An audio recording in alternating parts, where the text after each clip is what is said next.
Loh kula itu karena hidup dengan istri saya sama anak saya. Jadi yang ngurus anak saya sendiri. Jarang kula ngurus dalam jarang. Ya, memang saya punya standar pakai kitab-kitab kados hikam. Saya ini merasa hidup di dunia itu sendiri. Sampeyan tak warai la Allah kana kotar. Imam yang ngarang hikam itu punya resep supaya kamu seneng terus. Liyakil lama tafrahu bihi, mesti yakil lama tahzanu bihi.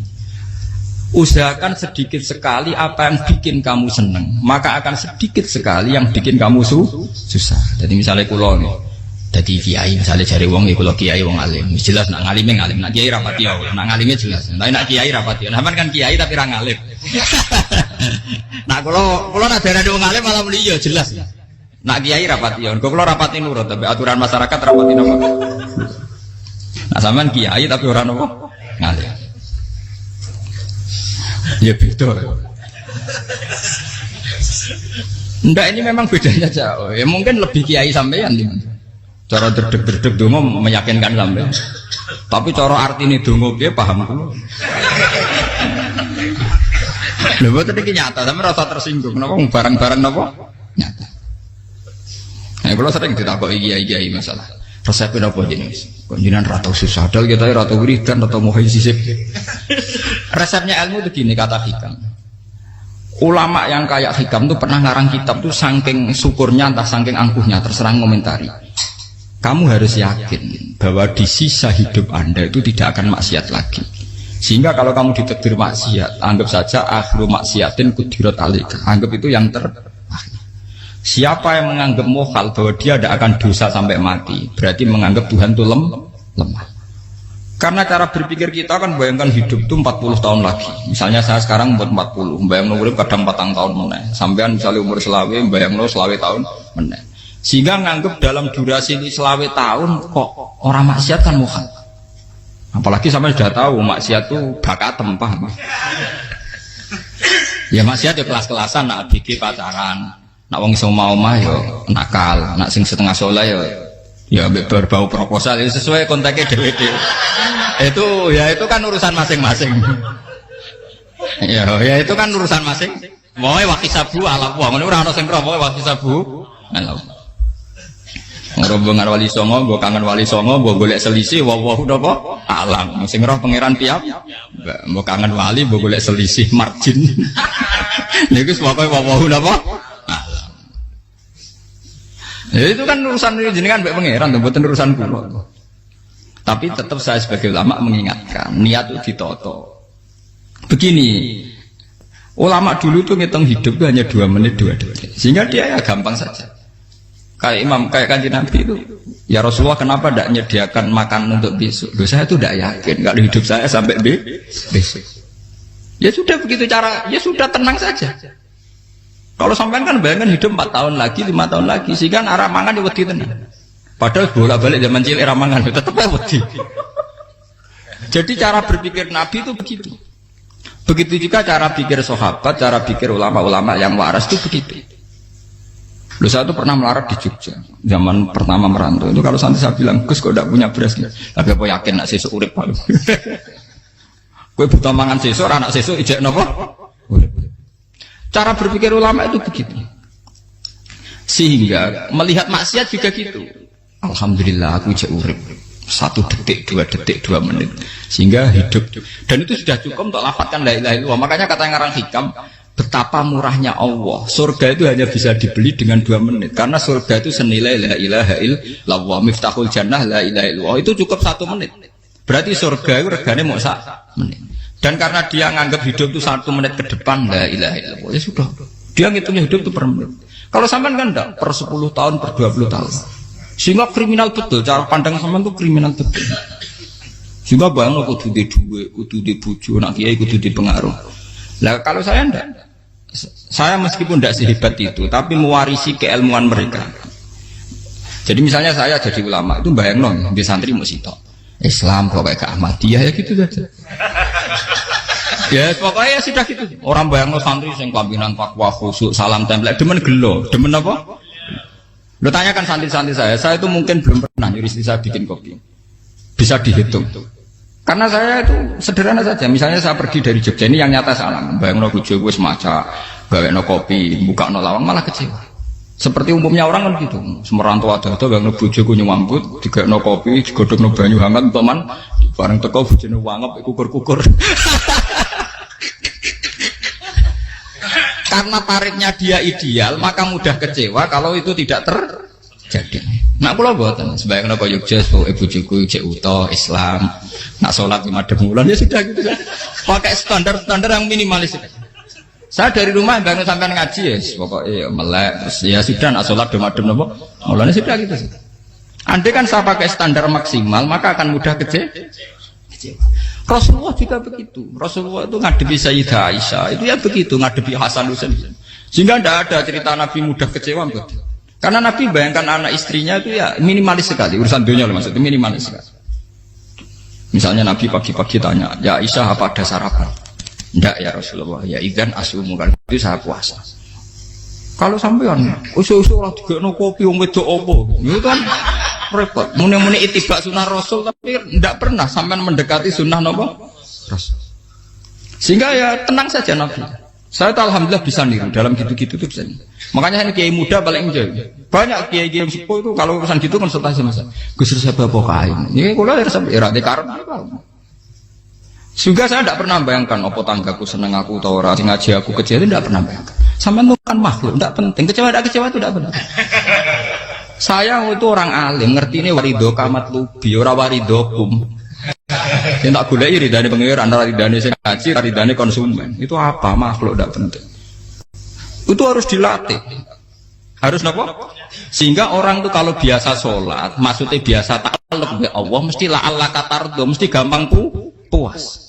Karena dia iktifak ngalap cukup be Allah Subhanahu wa ta'ala. Saya sebagai manusia juga sering ditangisi istri. Misalnya saya sering ke Jogja sendirian. Nah ninggalan nopo, ninggalan ibu milih pengiran. Misalnya mati ninggalan, ya paling aku mau ngapain nih suara. Paling uang nangis ke kegiatan. Bukan apa. Ingin saya bahwa konstitusi ulama itu masih iktimat Allah. Kalau kita kan enggak. Cara berpikir kita ngaji itu ideal sing ono podium, sing ngaji kelaminan takwa kabeh, ketunan kaji kabeh, ndiluk kabeh. Kita akan pakai standar-standar yang dengan asumsi kita. Padahal Nabi di zaman sugeng al iman hahuna wa yusiru ila qalbihi sadrihi salah. Iman itu urusan hati. Komitmen sampean be Allah Subhanahu wa taala. Nah ini resepnya. Makanya kata hikam liyakillah mata frohubi, mesti yakinlah mata selibi. Sedikitlah kamu gembira dengan satu hal, nanti akan sedikit kamu yang kecil. Artinya misalnya kados kula sebagai ulama seneng kula nu kok ijek iman. Ya nggak kayak wong awam. Ya sudah gitu. Jadi misalnya suatu saat kula jatuh, yang ngaji saya gak seneng jadi kupeding. Wong sing seneng kula bubar kabeh. Kula ora susah, miskola darah bener. Gus saiki jenengan ora sing seneng. Ya tenang saja. Sing ora seneng makhluk ora jelas. Dan status mereka tetap la yadurru walayan. Ini harus dilatih. Sehingga Nabi itu ya meskipun beliau itu perang, sahabatnya meninggal, ya tenang saja. Nabi cara berpikir yang meninggal mereka mati syahid, yang masih hidup dianggap berpotensi melakukan kebaikan. Sama tak warai resep-resep dari Rasulullah SAW. Saya ini sebetulnya memaksa, menjelaskan ini maksa, karena saya inginnya jadi ulama yang kayak umumnya orang, tidak ideal amat. Tapi kan saya ditekdir ilmunya itu ideal, jadi terpaksa saya jelaskan. Tapi kalau perilaku saya tidak akan ideal. Soalnya ngawur, saake mari Ghafuri pengiran nganggur bolak-balik cerita.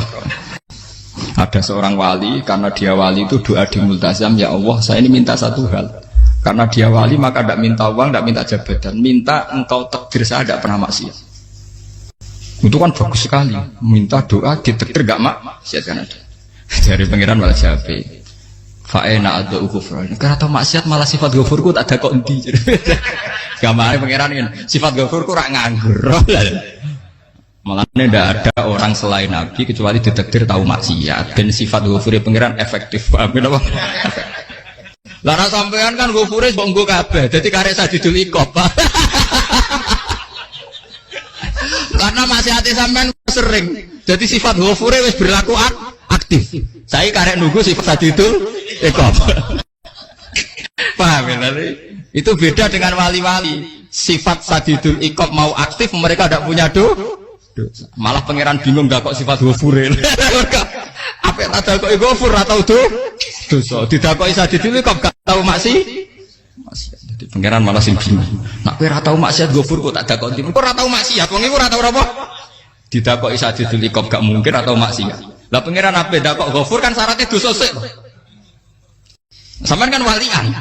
Ghafure wis dientekno. Keseringan kepake, paham ya? Karek nopo? Karek sadidil ikom. Ya itu memang standar Tuhan. Semua Quran itu kalau nyeritakan gitu. Nabi ibadi anni anal ghafurur rahim. Kaulaku ceritani aku ghafurur rahim. Tapi yo ceritani wa anna adabi wal adabul alim. Jadi Nabi ibadi anni anal ghafurur rahim wa anna adabi wal adabul alim.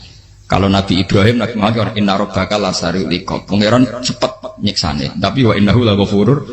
Jadi dua sifat ini pasti aktif. Dan tentu ulama itu senang sifat ghafur itu ya meskipun aktif, tapi mereka tidak pernah ngambil fasilitas sifat apa? Kula baleni malih.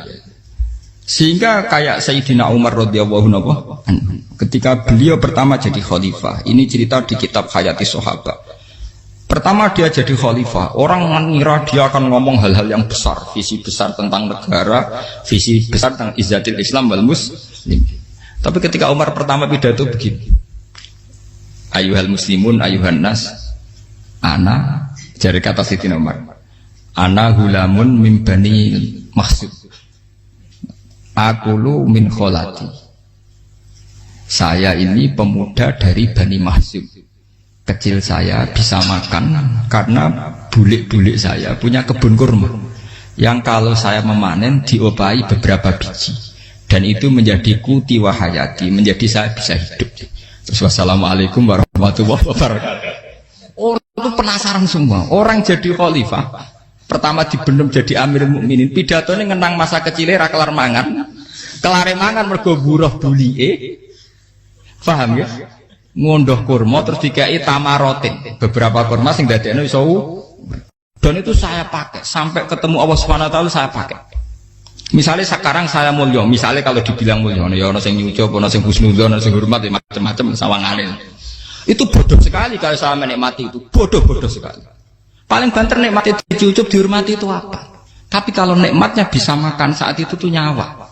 SBY jadi presiden prestasi, Gus Dur jadi presiden prestasi, tapi umpama presiden tetap mangan. Prestasi tertinggi ada bisa makan selisat dirumki goyo-goyo.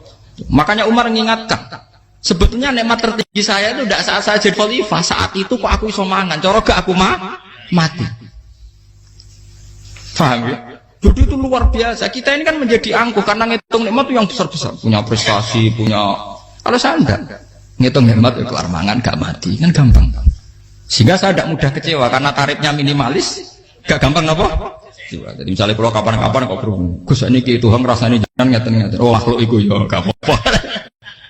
Kalau di status kiai kan seakan-akan ngomongnya sakral, seakan-akan mandi. Tapi nak tak status, oh makhluk itu ngomong-ngomong ya sudah kan. Menjadi kan distatuskan sebagai apa? Makhluk. Tentu makhluk statusnya la yadurru wala yanfa.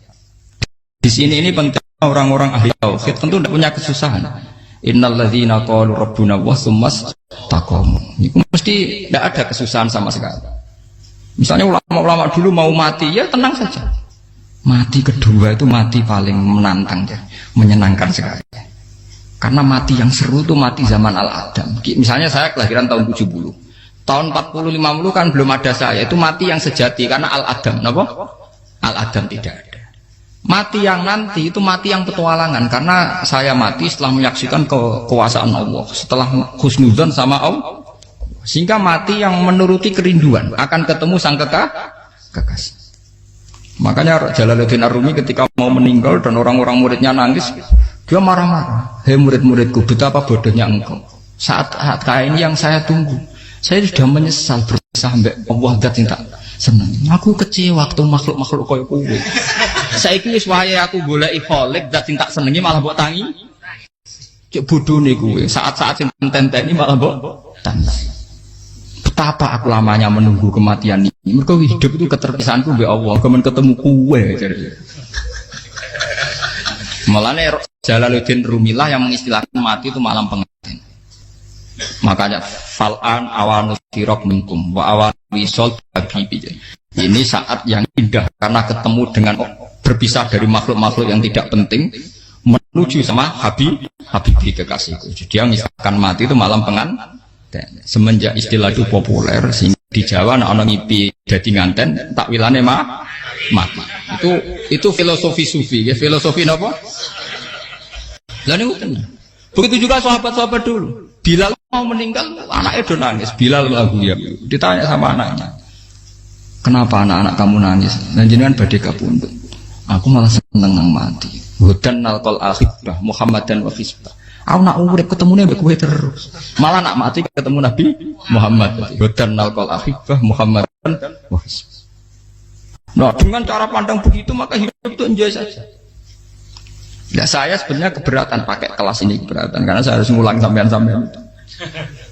Ya makanya potensi kayak saya tentu mengurangi jadwal ketemu. Makanya saya mohon kalau tidak penting itu jangan sungkan. Anggap saja itu bagian dari hormat saya. Ya minimal sampai anak misalnya di dua sekretari gue jajan pentolan enam lapo mau gue suwan bareng malah repot. Gue ganggu uang anak peleleran pak. Nah misalnya sampai kepen takok hukum, uang nak rapi pinter, hukumnya takokan ya ringan, takok kiai tanggam paling bisa. Karena pertanyaan yang ringan tentu ya ringan-ringan saja kan. Gak perlu kiai kali Sampai rasa GR. Kalau pertanyaannya angel Gus gak ada sing iso jawab. Wong nak ralim tahke, ku pertanyaannya ya ora patimu itu. Iku wis kangelan ngoten. Ini mboten ngenyek tapi padha enak. Padha napa? Makanya kalau latih. Jadi hikam sendiri itu ada manhaj, ada metode. Kalau orang supaya tardo, liyakillah ma tafrahu bi, yakillah ma tahzanu. Anak saya itu kalau habis main pulang, itu saya senengnya pol. Istri saya pernah jangan. Gus, anak mulai senengnya dek biro-biro, anakku gemulai nih ngomahku, misalnya terus biye. Saya terus anakku lo main mulai itu seneng. Biro-biro anakku mulai nih ngomah. Dipanggil anak saya bapak itu senengnya sak boleh. Biro-biro ada saya manggil bapak. Jadi saya pakai standar minimalis. Saya tidak pernah pakai tarif. Dia anak yang ideal dihormati orang.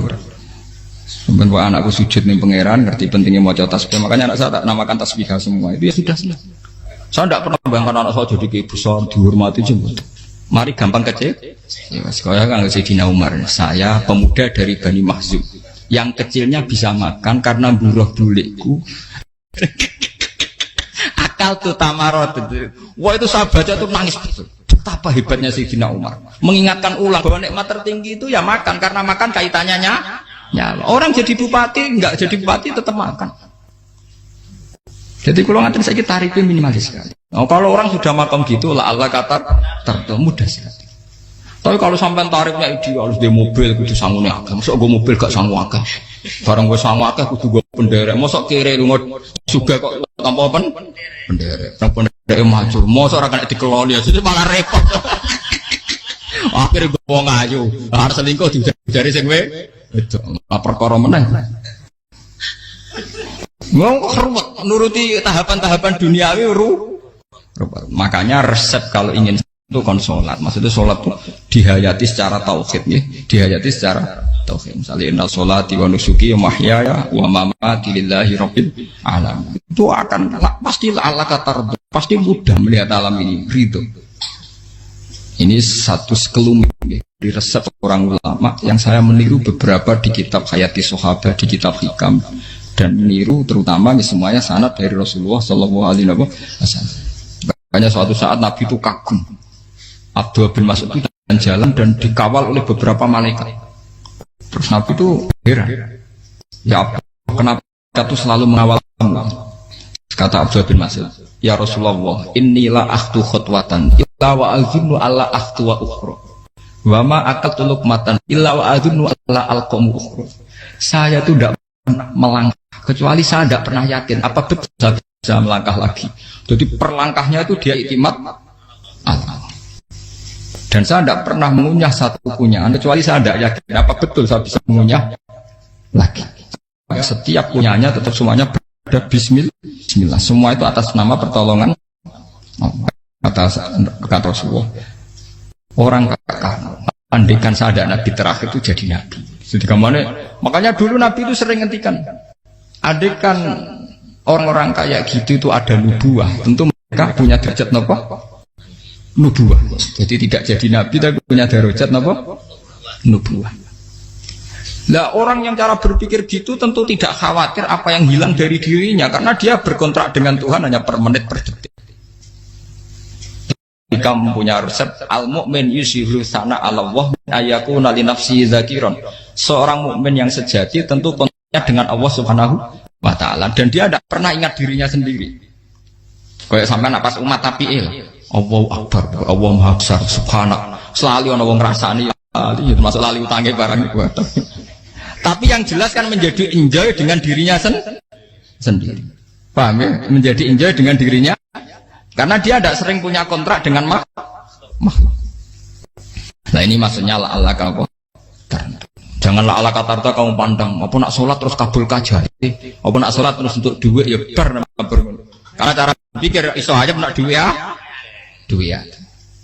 Dan ini resep ya, dan resep ini dari ulama-ulama yang istinad ila Rasulullah Shallallahu Alaihi Wasallam. Karena kalau Nabi itu memang cara pandang.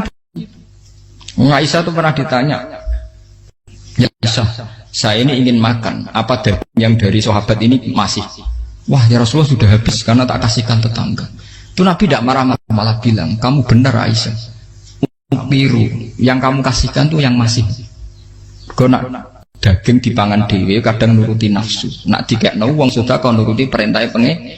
Jadi Kanjeng Nabi beneran Aisyah dagingnya mijek, mau kalau nanti yang malah ijek, sing bogo sudah kau malah sing ijek.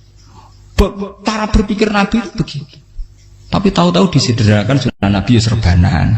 Lah itu kan ya memang itu bagian dari sunnah Nabi, tapi sunnah seharga 10.000. Paham ya?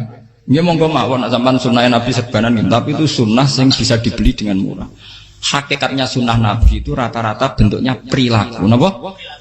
Zaman delok dawuh Aisyah tengene tiba berjanji, kana khuluquhul Qur'an wa shimatuhul ghufran yansahu lil insan wa yafsahu fil ihsan wa ya'fu 'anil dzambi idza kana fi haqqihi wa sababi. Kana khuluquhul Qur'an, Nabi ku akhlak dasare wis kaya Quran plek. Urusane akhlak. Wasimatuhul ghufron, ciri utama sifatnya Nabi gampang nyepuro. Yansahu lil insan, dan Nabi punya niat baik pada seluruh manusia. Wa yafsahu fil ihsan, sering melakukan ihsan. Dan sunnah Nabi ngoten kan luwih sering kula Quran wis hafal mulang. Wasimatuhul ghufron kula gampang nyepuro, sampeyan ngaji angop ora tau tamu. Yansahu lil insan, kula bedina nate tiyang mulang. Wayah sahufil ihsan tak gawe gampang. Kula mulai ora tau. Itu sakmene kudu podium kudu wong dilo ya ora. Pokoke akhir kiamat dia ya madhep mulon ya sudah. Loh itu kan dawuh Aisyah ketika ditanya kaifa kana khuluqu Rasulillah. Dan itu semua dijawab oleh ahwal, oleh sebuah perilaku. Ndak ada Aisyah jawab nganggo atribut. Oh Nabi itu jeban serbanan, tidak ada itu. Memang itu sunnah ya, satu itu sunnah kan, jangan salah paham ya. Tapi itu sunnah yang tidak dijawab oleh Aisyah. Sunnah yang sampai jawab sendiri, paham? Aisyah yang istrinya Rasulullah ketika ditanya kaifa kana khuluqu Rasulillah, beliau jawab kana khuluquhul Qur'an wa simatuhul ghufran yansahu lil insan wa yafsahu fil ihsan. Semuanya akhwal wa ya'fu 'anil dzambi idza kana fi haqqihi wa sababi wa idza dia haqqu wa lam yakun li ahadi marra'ahu badihatan haba wa idza ta'ahul miskinu ajaba yaqulul haqqa walau kana murra wa la yutmiru lil muslimin hisau wala. Semuanya itu akhwal, satu perilaku sosial. Saya mengakui kalau serbanan sunat. Ya saya ngakui. Tapi sunnah terus karena saya mewakili yang akhwal tadi, yang apa? Lah mungkin untuk sampeyan, monggo kalau untuk ngisi sunnah. Tapi mbok ya adil itu. Ini bukan kritik mboten nggih. Yang meyakini serban sunat kan sudah banyak dan itu bagus. Tapi cobalah juga meyakini ahwalu Rasulillah. Makanya mansanna sunnatan itu rata-rata ulama maknani siapa yang ikut sunnahnya Nabi. Rata-rata ulama nafsir ahwalu Rasulillah wa af'alu, perilaku sosial Rasul. Makanya terusannya wa idza da'ahul miskinu ajabah. Kalau dipanggil orang miskin ya datang. Ya maksudnya ada harus orang miskin manggil pas resepsi kawin boten. Misalnya ana wong melarat kuwi di sepeda motor, wong melarate yo ngeteroni puskesmas ya mbok terno. Wong melarat loro yo nukono misale apa minyak kayu putih mbok tekani. Ora kok ngerti-ngerti mbok ngurusan walimatul urus sing wajib piye lho. Payah. Lho lan padahal miskin aja pe ora ana hadise urusan walimatul urus mboten. Kalau orang miskin manggil ya dalam riwayat hadis ya Nabi sering dipanggil orang miskin. Ya Rasulullah, mbok datang ke rumahku, ada apa? Terus ya Nabi, saya tuh ingin rumahku sing elek jenengan nate salat teng mriku. Ya Nabi datang ya salat aja ya ora jaman. Fi ayyi makanin aradta an usolliya fi. Kamu di tempat mana kamu seneng salat teng mriki ya Rasulullah. Ya Nabi salat. Sing ngundang ya waras pisan. Kenangan mek Nabi kok mae dienggo salat Nabi. Ampean tahu tanggung kiai kon salat. Kon mromosekno anakmu iku paham. Dia itu nggak nunggu kersane ketampi PNS. Padahal kiai ini dia anak era PNS. Kalau dulu kan sahabat ngundang Nabi itu ya gitu. Ya Rasulullah, saya itu ingin sekali engkau sholat di rumahku. Fa'takhidahu musallan. Kemudian tempat yang pernah engkau sholati mau tak pakai musola pribadi. Makanya masjid kiblat itu rumahnya sahabat. Karena dulu Nabi pernah sholat di satu tempat. Adalah ono perintah takhlilul kiblat itu di rumahnya sahabat. Itu sahabat dulu itu kalau ngaturin Nabi itu kenanya ingin Nabi pernah sholat di situ. Nah, ilmu ngeten ini mentek. Ya untungnya enten kula, dadi ono sing eling-eling ya, Bang. Nah, teman kudu syukur ya. Artinya syukur ya. Orang kayak saya itu tidak usah sampean dikte-dikte ngikuti hukum adat. Kalau ngoten sampean gelo mergo kula ora iso teko, kula ya gelo perkarane ulama kok mbok atur. Makanya saya sering guyon cerita saya itu kalau di pasar Pandangan dulu itu anyaran boyong sering di pasar ditanya sama Gus wong alim kok di pasar piye aneh tuh ya aneh kuwi aneh piye bodohnya wong alim. Kadang masyarakat itu tidak sadar keanehan dirinya sendiri. Mereka enak saja merasa kalau orang alim ke pasar itu aneh. Mereka tidak sadar orang bodohnya wong alim ya aneh. Enak saja mereka mikir sepi. Faham ini supaya sampean la Allah kana potar. Makanya untuk Rasulullah Nabi itu sering ngendikan nek ana tamu hormati. Tapi etika mertamu di Rasulullah itu walakin idza du'aitum. Mertamu Nabi itu nunggu ditimbali. Walakin idza du'itum du'iya mabni majhul. Ketika kamu ditimbali fatwa. Jadi ya ayyuhalladzina amanu la tadkhulu buyutan nabiyyi illa ayyudzana lakum. Jadi untuk sowan Nabi itu nunggu dipang ya, meskipun sahabat tuh rindu Nabi, tidak berani sowan ke dalamnya Nabi. Kalau ingin ketemu Nabi di bareng pas sholat jamaah, karena Nabi pasti keluar di mas. Andai kan Nabi lima tamu di rumah, ya sido dadi Nabi. Sama nompo tamu.